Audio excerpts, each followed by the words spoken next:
You know, God wants you healthy. I believe in healing, in divine healing, of course, and I go to the world and travel and preach the gospel and J'ai grandi dans le mouvement Parole de foi, dans l'évangile de prospérité. Je travaillais pour mon oncle, Benny Hinn, qui est un célèbre guérisseur religieux et qui est assez connu. Quand je travaillais avec ma famille, j'étais un receveur. Et donc mon travail était d'avoir une bonne allure en costume et d'être sur scène quand on priait pour les gens. Mais à chaque croisade, à ce moment-là, je pensais que c'était bien réel. Que les gens étaient vraiment touchés, que mon oncle était oint. Je levais les mains, je parlais en langue et je priais dans l'esprit, priant que Dieu les touche, qu'il les remplisse, qu'il les guérisse, etc. Jesus be the praise. Aujourd'hui, je n'ai aucune position qui soit en accord avec ma famille, avec la théologie parole de foi ou l'évangile de la prospérité. Et la raison pour cela est que j'en suis venue à comprendre le véritable évangile. J'étais le bienfaiteur de la théologie que nous enseignons, qui principalement fait de Jésus votre génie, magique dans un sens. Et si vous le frottez de la bonne manière, si vous faites toutes les bonnes choses, il vous bénira. Vous aurez tout ce que vous voulez. I view the Holy Spirit like the genie from Aladdin. I view the Holy Spirit like the genie from Aladdin. I view the Holy Spirit like the genie from Aladdin. I view the Holy Spirit like the genie from Aladdin. Suivez vous-même.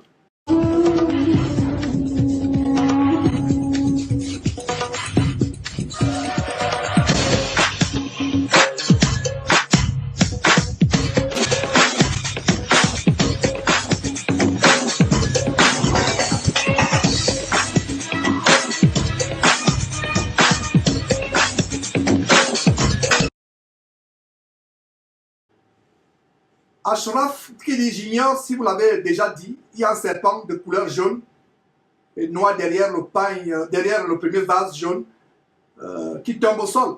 Et effectivement, il ne sait pas si on peut aller voir cela vraiment du côté de la régie. Voilà. Donc, je ne sais pas si on peut discerner ce que dont le frère parle. Il y a un serpent jaune qui tombe, un serpent jaune. Et si on ne sait pas si nous sommes dans la bonne séquence. Voilà, effectivement, j'ai comme l'impression qu'il y a effectivement, recevons cela, j'ai comme l'impression qu'il y a la tête d'un serpent derrière le premier vase qui tombe.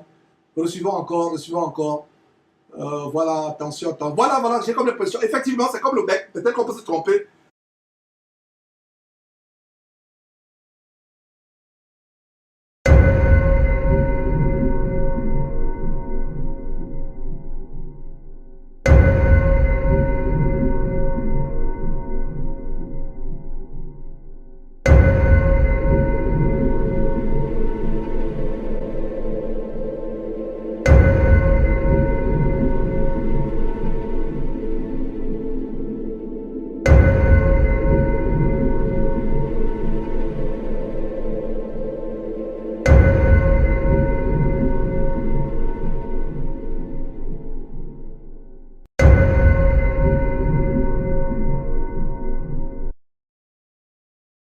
Il n'y a rien de caché sur cette publicité. Tout est révélé. Le vase d'honneur, mes frères et sœurs, tout est révélé. Le vase d'honneur, c'est révélé devant vous. Le vase d'honneur est révélé devant vous.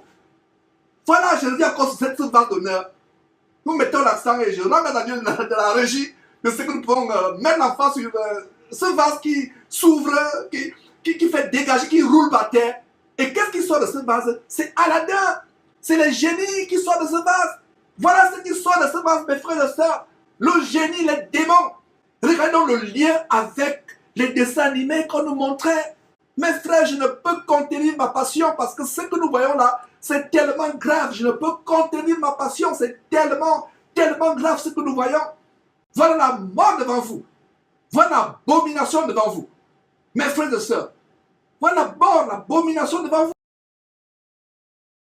I view the Holy Spirit like the genie from Aladdin. Alors que je terminais le lycée, tout ce que je voulais, c'était de jouer au baseball. Bien sûr, étant un gamin de parole de foi, je pensais, si tu veux vraiment que Dieu te bénisse, tu dois faire quelque chose pour lui. Et donc, j'ai semé une graine avant même d'aller à l'université, après avoir terminé le lycée. Et la semence que j'ai semée était de travailler pour mon oncle béni. J'allais servir le Saint-Homme, j'allais être dans son équipe de ministère, j'allais mettre Dieu en priorité. Parce que j'ai des rêves, j'ai de l'argent à gagner, j'ai des maisons à acheter, j'ai le baseball que je veux jouer. God Almighty is about to give you the desires of your heart. Jusqu'à mon avant-dernière année de fac, et j'ai un coach qui est un coach qui forme des disciples. C'est un homme merveilleux. Son but principal était de nous développer en tant qu'hommes et en tant qu'hommes chrétiens. Et donc, un jour avant une partie, il se tient là et dit « Messieurs, Dieu est souverain. Ne vous inquiétez pas pour les recruteurs dans les gradins. Ne vous inquiétez pas de tout ce que l'avenir vous réserve. Dieu est souverain. » Et là, il cite un proverbe célèbre qui dit « Le cœur du roi est comme de l'eau, dans la main de l'Éternel. Il l'oriente comme il le désire. » Il dit « Dieu contrôle les rois, Dieu contrôle votre avenir, Dieu contrôle les recruteurs. Il est souverain, ne vous inquiétez pas pour ça. » Et en tant que gamin de parole de foi et de la prospérité, dans ma tête, je me suis dit comment puis-je me mettre du bon côté de la souveraineté ? J'ai besoin que ce truc de la souveraineté marche pour moi. Mais cela a été une semence massive qui fut plantée dans ma vie parce que c'était le contraire de tout ce qu'on m'avait appris. Because you've been taught things like God's in control. The Bible doesn't teach that. Mais c'était complètement biblique. Et rien de ce que je dise ou fasse allait changer cela. La raison pour laquelle les gens enseignent que c'est toujours la volonté de Dieu de guérir et que s'il ne le fait pas, c'est eux le problème, c'est parce que c'est une bonne manière de manipuler les gens. La théologie de la prospérité, c'est de l'argent.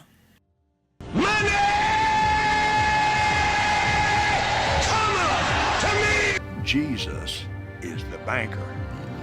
Jesus said, lay up for yourself treasure in heaven.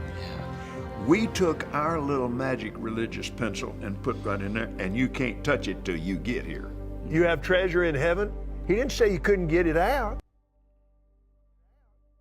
2 Pierre chapitre 2. Pierre le dit sans détour, dans leur cupidité. Ils, c'est-à-dire les faux enseignants, vous exploiteront. Et c'est ce que je faisais. You fly in a private plane. Yes, I do. You're staying right now in one of the fanciest hotels in New York Yes, I City. am. You wear clothes. very nice clothing. J'avais des maillots de corps de marque Versace et je portais une montre Breitling qui valait $10 000. Et je pouvais avoir tout ce que je voulais. So, do you not have any misgivings about that? No. Et la honte que j'ai ressentie ces dernières années, alors que j'en suis sortie, a été immense. J'ai eu des voitures qui vont de la BMW à la Mercedes. Mais ma voiture préférée était un Hummer noir. C'était un H2. J'avais juste 21 ans. Il y avait des télés dedans, l'option chrome, des grandes jantes de 22 pouces. Le paiement de ma voiture était de $1000 par mois, juste parce que nous en avions les moyens. I'm going to ask many of you tonight to sow $1,000 in faith expecting property. Notre maison avait plus de 900 mètres carrés, celle qui est au nord. Notre deuxième maison en Californie du Sud était une maison de $2 millions qui surplombe l'océan. J'ai volé en G4, en G5. Nous avons mangé les meilleurs repas dans les meilleurs restaurants. Nous sommes restés dans des hôtels qui allaient jusqu'à $20 000 par nuit. Il y en avait un au Moyen-Orient, à Dubaï, appelé Burj Al Arab, et c'est l'hôtel qui a la forme d'une voile. Nous avons été accueillis par 3 Bentley blanches qui nous y ont conduits. Chaque chambre est une suite. Nous sommes restés dans la suite royale. Il y avait de l'or partout et je n'oublierai jamais cette expérience. Un autre hôtel qui me revient en tête s'appelle le Great Resort Lagonici. C'est en Grèce. Et ironiquement, c'est sur la mer Égée. J'avais ma propre suite, j'avais ma propre piscine. Et je me tenais là tous les jours avec vue sur la mer Égée. Si vous connaissez votre Bible, Paul a navigué sur la mer Égée lors de plusieurs voyages missionnaires. Et me voici donc, enfant de la parole de foi et de la prospérité, à regarder là où Paul a fait naufrage, là où il est passé par littéralement le chaos et l'enfer sur terre, juste pour amener l'évangile aux gens. Prêchant le même Jésus, je pensais, que Paul. Au cœur de l'histoire de l'évangile de la prospérité, du mouvement Parole de foi, est cette doctrine appelée la doctrine des petits dieux. You don't have a God in you. You are one. You are God's little g. He is big G and you are little g. You're little g, God. La théologie du petit Dieu joue sur Genèse 1, 2 et 3. Si vous regardez la création et la chute, la description de l'homme comme étant à l'image de Dieu, dans une juste relation et communion avec Dieu dans le jardin. L'une des suppositions fondamentales, ou les prémices de la doctrine, si vous voulez, du mouvement de la parole de foi, est cette idée de trichromie, que les êtres humains sont fondamentalement en 3 dimensions dans leur nature, qu'ils ont une âme et un corps, mais qu'essentiellement les êtres humains sont des esprits. You are a spirit, you have a soul, and you live in a physical body. Et en tant qu'esprit, ils sont dans la même classe ou catégorie d'êtres que Dieu. God's reason for creating Adam was his desire to reproduce himself. Et comme Dieu, en tant qu'esprit, nous pouvons appeler à l'existence ce que nous disons. Nous faisons juste des confessions positives. Et ensuite, ces confessions positives se transformeront en réalité physique. So that's how powerful your words are. Your words have created power. Plus tard, après l'université, j'ai rencontré une fille qui est maintenant ma femme. Elle est aussi belle à l'intérieur qu'à l'extérieur. Elle vient d'un contexte très différent du mien. Elle n'était pas nécessairement issue du mouvement Parole de foi et de la prospérité. Et dans ma famille, quand je leur ai dit que j'avais rencontré une gentille fille, ils m'ont dit « Génial, nous aimerions bien la rencontrer. Est-elle remplie de l'esprit ?» Et j'ai dit « Oh non, ne faites pas ça. Oui, elle est remplie de l'esprit. » Parce que selon nos croyances et nos enseignements, une personne n'est pas remplie par le Saint-Esprit si elle n'est pas baptisée du Saint-Esprit et elle n'est probablement même pas sauvée, à moins qu'elle ne parle en langue comme preuve de sa conversion. Il y eut beaucoup de douleur à cette époque pour ma femme. Il y avait beaucoup de douleur pour moi parce que nous essayions de lui imposer une croyance et un système doctrinal qui n'était pas biblique. Et un jour, alors que ma femme était juste désemparée jusqu'aux larmes, nous nous sommes tournés vers 1 Corinthiens 12, 30, et cela est presque sorti de la page. Quand Paul dit « Tous ne parlent pas en langue, n'est-ce pas ?» Et voilà, ce n'est pas un élément essentiel et nous n'avons pas tous besoin de parler en langue comme preuve du salut. Nous avons tous le Saint-Esprit à la conversion. Il n'y a pas de citoyens de 2e classe en Christ. Il n'y a pas ceux qui sont en 1re classe et ceux qui sont en classe économique. Nous avons tous le Saint-Esprit. D'autres études ont fait que les dominos des autres fausses croyances ont continué à tomber. Aujourd'hui, nous sommes à un stade où beaucoup des acteurs principaux du mouvement Parole de foi, où des guérisseurs religieux se font vieux. Des gens comme mon oncle Benny Hinn, des gens comme Kenneth Copeland et d'autres, ils prennent de l'âge. Et donc, ce que nous constatons, c'est la transmission du flambeau, un passage de témoin à des hommes comme Todd White et d'autres qui montent dans les rangs. My brother, my sister, be careful if you raise your voice against a man of God. Even if that man of God is wicked, sickness will come on you. Tu parles contre eux, tu seras maudit. C'est ainsi qu'on avait été enseigné. Alors nous avons grandi avec beaucoup de crainte. Ne jamais remettre en question la théologie, l'enseignement ou même le train de vie. Ils présupposent que ces prédicateurs sont intouchables. If you touch servants of God, you will be judged severely. Qu'ils sont les oints du Seigneur. Et la Bible dit « Ne touchez pas à l'oint du Seigneur ». Et par toucher, ils comprennent que cela signifie « Vous ne contestez pas leurs opinions ». Don't mention people's names on your radio program and your TV program. L'héritage de la théologie de la parole de foi remonte jusqu'à un homme nommé E.W. Kenyon dans les années 1800. Kenyon était, pour faire simple, un baptiste charismatique. Il fut enseigné par A.G. Gordon et d'autres croyants évangéliques dans la doctrine de la guérison par la foi. C'est lui qui a vraiment été le pionnier des idées qui ont été reprises par Kenneth Hagin, puis plus tard par Kenneth Copeland, dans ce que nous appelons le mouvement de la parole de foi. Les prédicateurs modernes de l'évangile de la prospérité comme Joel Osteen, Joseph Prince, Joyce Meyer, Benny Hinn ont été fortement influencés par Kenneth Copeland. Kenneth Copeland a maîtrisé sa théologie de la parole de foi et son métier de prédicateur professionnel en écoutant les enseignements de Kenneth Hagin, le père du mouvement Parole de foi de l'Évangile de prospérité. L'un des prédicateurs actuels les plus connus dans le mouvement de Parole de foi, c'est Bill Johnson de l'église Bethel. I am getting to love Bill Johnson big time. Ils ont lancé le ministère Jesus Culture et ils sont très populaires. Et ils chantent des chants à la mélodie très agréable. Mais les gens ne savent peut-être pas qu'à la page 29 de son livre « Quand le ciel envahit la terre », Bill Johnson écrit en termes très clairs. Il, c'est-à-dire Jésus, a accompli ses miracles, ses signes et ses prodiges comme un homme en parfaite communion avec Dieu. Et puis il est dit « pas en tant que Dieu ». S'il avait accompli ses miracles parce qu'il était Dieu, alors il serait inaccessible pour nous. C'est pourquoi, comme il les a accompli en tant qu'homme, je suis responsable de poursuivre ce style de vie.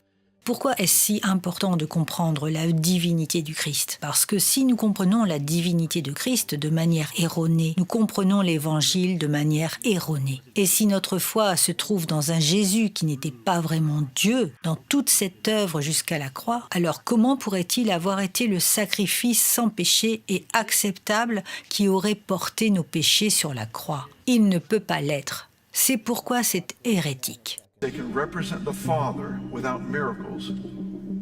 Do not understand the Father. To think that I could adequately display the love of God without power is absolute nonsense. It is absolute insult to the gospel. Beaucoup de guérisseurs religieux aujourd'hui disent que si vous n'avez pas de signes et de miracles qui accompagnent votre enseignement de l'Évangile, alors vous n'avez pas le vrai pouvoir. Dans tous les sens du terme, je dirais que Todd White est autant un magicien qu'il prétend être un homme de Dieu. Des hommes comme Todd White prêchent un évangile qui est centré sur l'amour. Le problème, c'est qu'il ne s'agit pas de l'amour biblique. L'amour biblique confronte le péché. Certaines des questions que je me posais en grandissant lorsque j'étais dans les croisades de guérison avec mon oncle ou mon père étaient: si nous avons ces dons de guérison et nous pouvons faire cela pour les gens, pourquoi n'allons-nous pas dans les hôpitaux? Pourquoi ne pouvons-nous pas aller à mon école? Pourquoi ne pouvons-nous pas aller à la maison de mon ami et guérir ce camarade de classe de son cancer? Pourquoi ne pouvons-nous pas faire ce que nous disons que nous faisons? Pourquoi avons-nous besoin de musique? C'est dur de dormir la nuit quand il y a des bébés mourants amenés par leur mère aux réunions de croisade parce que ton oncle pourrait les guérir. Et ils ont donné leur meilleure offrande, mais ils retournent à la maison malade. C'est dur de dormir la nuit quand vous voyez des femmes dans un fauteuil roulant qui portent leur enfant et votre famille leur promet la santé et l'espoir et vous ne pouvez pas les leur donner. Mais vous prenez par contre leur offrande et allez vivre dans le luxe avec. C'est dur. Ce n'est pas difficile de défendre la vérité, mais c'est dur de vivre dans le mensonge. Ashamed of prosperity, nor will we apologize for prosperity, because it is the promise of our Heavenly Father who owns the cattle on 1,000 hills. L'une des parties les plus douloureuses de la défense de la vérité, ce sont les pertes qui peuvent survenir dans les relations. Une chose que je n'ai jamais cherché à faire, c'est de détruire ma famille. Ceci n'est pas ma campagne de diffamation contre mon oncle. Ma famille est la famille la plus aimante, les gens les plus gentils, ils sont affectueux. Mon père m'a toujours dit qu'il était fier de moi. Ma mère m'a toujours dit qu'elle m'aimait. Mes sœurs sont des femmes formidables. J'aime ma famille. Mais la réalité, c'est que j'aime Jésus encore plus. Et donc de maintenir la vérité à un prix. Et cela signifie que des relations seront brisées, parce que je ne supporte pas la tromperie et que je ne peux pas fermer les yeux sur ce qui blesse beaucoup de gens. L'une des choses à laquelle le mouvement de la parole de foi s'oppose, c'est la souffrance, et que la volonté de Dieu n'a rien à voir avec la souffrance. I refuse to create a theology that allows for sickness. C'est toujours la volonté de Dieu de guérir chacun. Il n'a pas fallu longtemps avant que je sois pasteur d'une église en Californie et que le pasteur me fasse prêcher. C'était la première fois que je prêchais.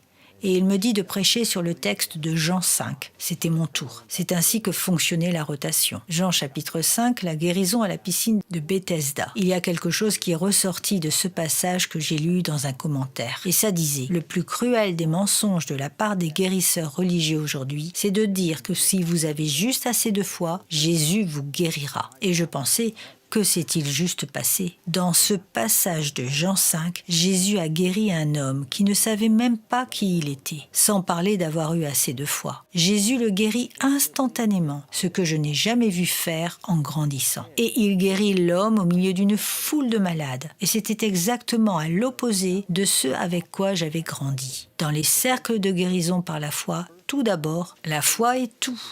Faith is so important to miracles. Et maintenant, ce passage biblique nous montre que Jésus a guéri le gars qui ne savait même pas qui il était. Vous n'avez pas besoin d'avoir assez de foi. Dieu est souverain dans la guérison. Et il y avait ce mot à nouveau dont je me rappelais de mon temps à la fac. Ce n'est pas d'une grande foi dont nous avons besoin, mais d'une petite foi en un grand Dieu.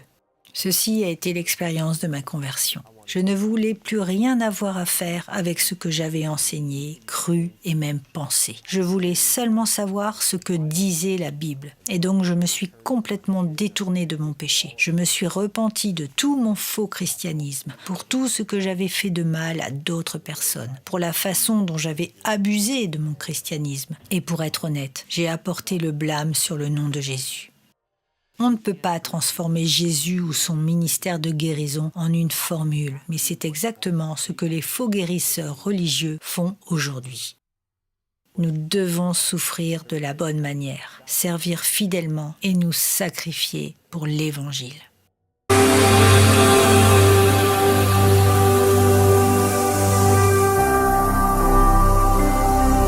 Jésus-Christ TV. Connaîtrez la vérité et la vérité vous affranchira.